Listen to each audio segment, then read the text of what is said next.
Hi, Video Diary. So, yesterday I did something I haven't done yet. I went on to YouTube and just typed in heroin overdose,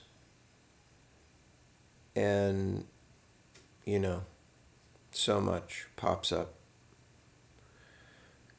And for some reason, I settled on a kind of a group montage, six different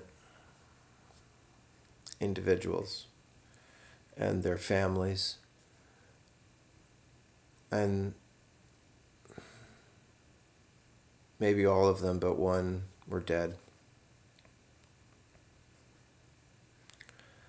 I've been very absorbed, you know, obviously in my own referencing. It's my cat. And I, it's not that I'm not open to other stories, because I did read some, but it's just and hear some, and I do attend some groups. It's just that I get so upset with those people as well, like almost like I do with my son, when I hear some of the stories of how these beautiful young people, some middle-aged people too, but how they died. And how many people were left here dealing with it.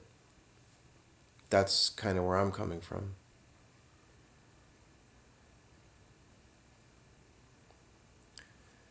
I can sympathize, of how good it is to want to be high, um, because I have had and still have those feelings, and I have addiction in my own life. But what keeps coming around for me is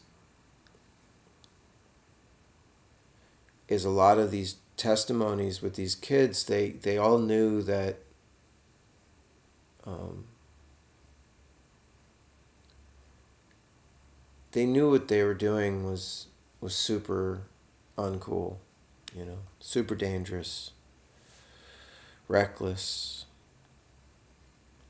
And no matter what the story was, like if there was, I come from an abusive family, household. I remember the first time I got super high smoking a joint, because I had tried it a few times. I was maybe, I don't know, 14 or something like that, and 15.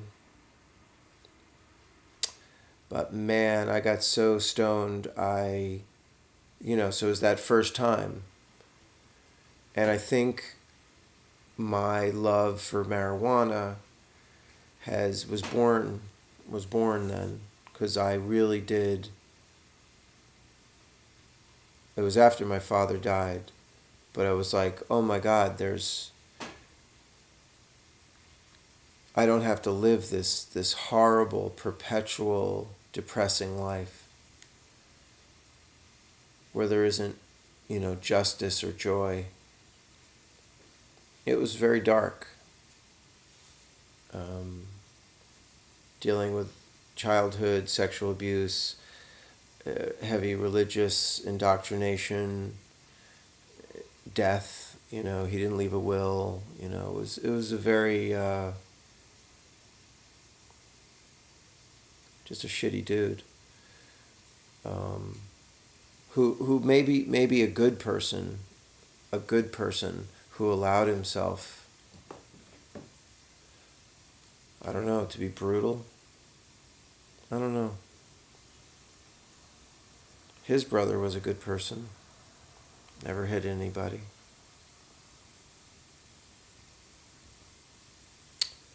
So I don't know. Is it a choice, what you become? Is it a choice? Maybe we can choose enough of things to make such a difference in our lives that the character of our lives cannot help but change. If I was to give you an example, it would be smoking cigarettes. And I asked this question, why do you smoke? What's the, is there any utility in it? And I smoked for a long time, on and off, for years. It was so hard to quit.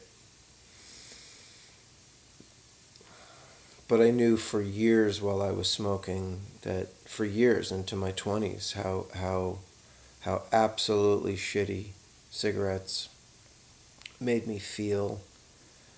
And they pollute the environment. They cause everybody around you to deal with it under the, umbrella of my own personal freedom. Hey, it's my thing that I smoke. Is it your thing when you get emphysema and then, you have to take that much more bedroom in a hospital? Do you have any responsibility? Do we have any responsibility to be healthy as we can, let's say, which is, generally a lot healthier than most of us are being? Do we owe that to society, or is it just our bodies and we can do whatever we want? So I've been really dealing and struggling with that idea, because should I just forgive Forrest for being his own person and taking his own life in this way? I understand it was accidental, but it's like if you play with guns and one shoots you, how much of an accident is that?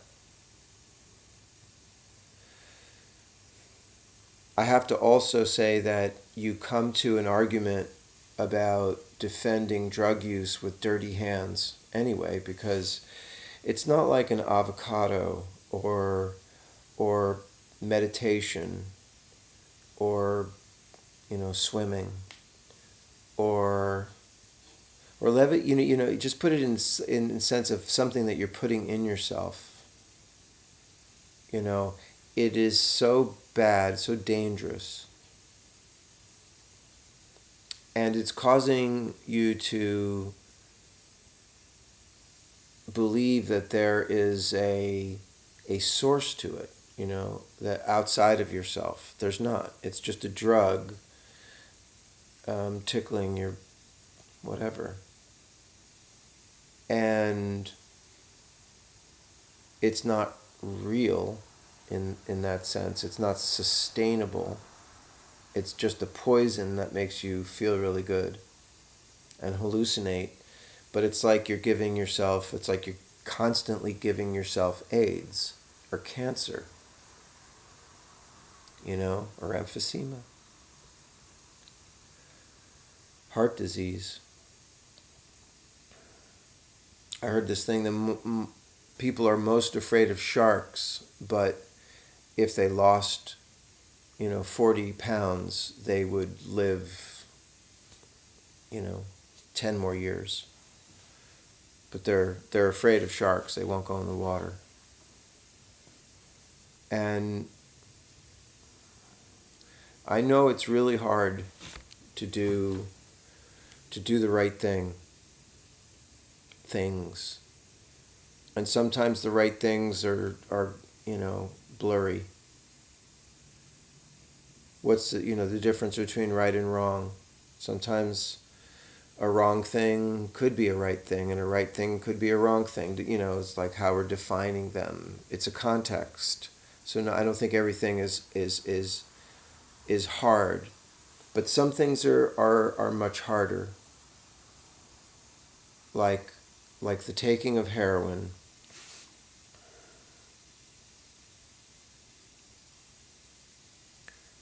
If you wouldn't do that to a baby, then you need to ask yourself, why are you doing it to yourself? If you wouldn't sprinkle some heroin on baby food or whatever,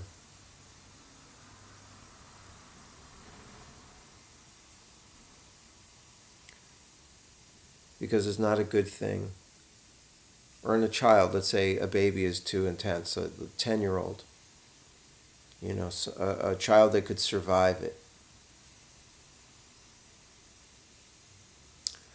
But cigarettes, you don't have just one. It's one of those things that you don't have just one. The reason you smoke is because you're addicted. And if you didn't smoke, it would probably lead you to other behaviors. Like you would find that, like, wow, I really like mountain biking because I can breathe now. And that you're much stronger than you thought you were, because aerating is everything. And so you have to understand, by smoking, you're killing that whole process. You're poisoning that whole process.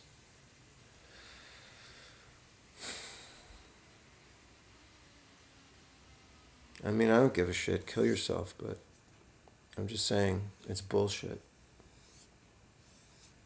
And if you do quit, you won't miss it after 30 days, whatever. You won't miss it. It's all in here. And maybe heroin use is too, I don't know. When I bring this up in meetings, people say, I say, does anybody ever get off it?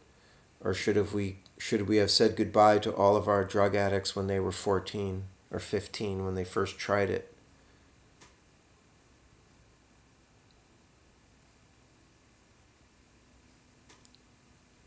And then the response is no, some people do get off it.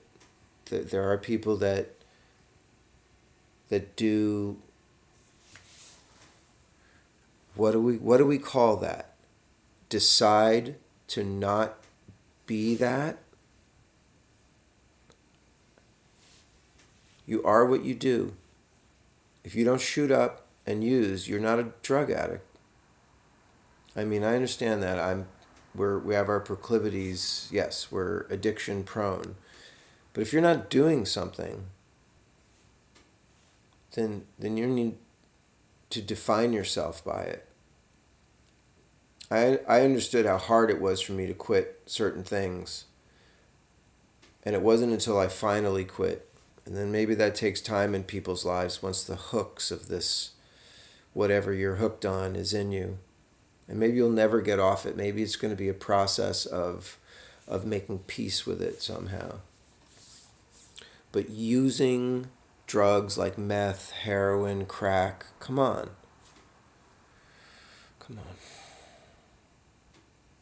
Just there are different rules.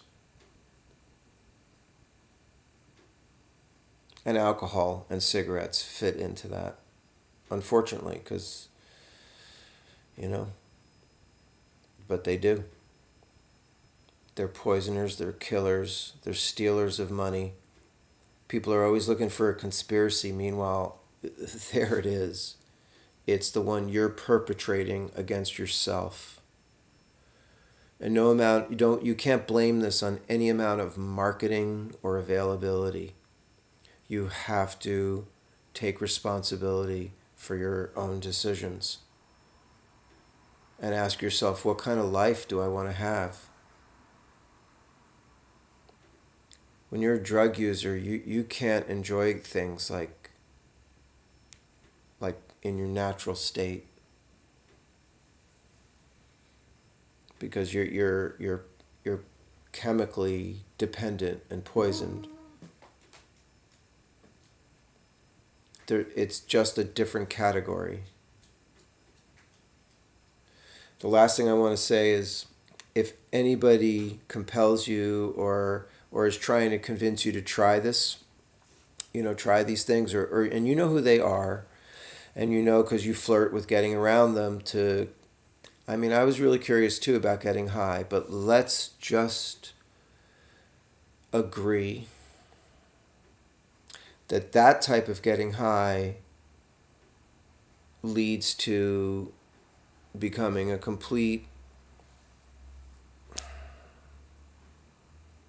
sometimes a complete piece of shit.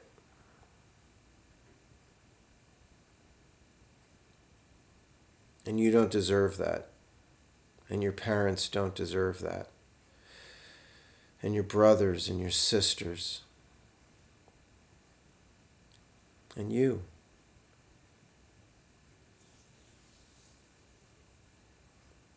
I was really upset when my dad died. I was 13. I think I do have a resiliency, but I'm not unique, and it's worth living. I guess that's my message. It's like there's so much beauty and value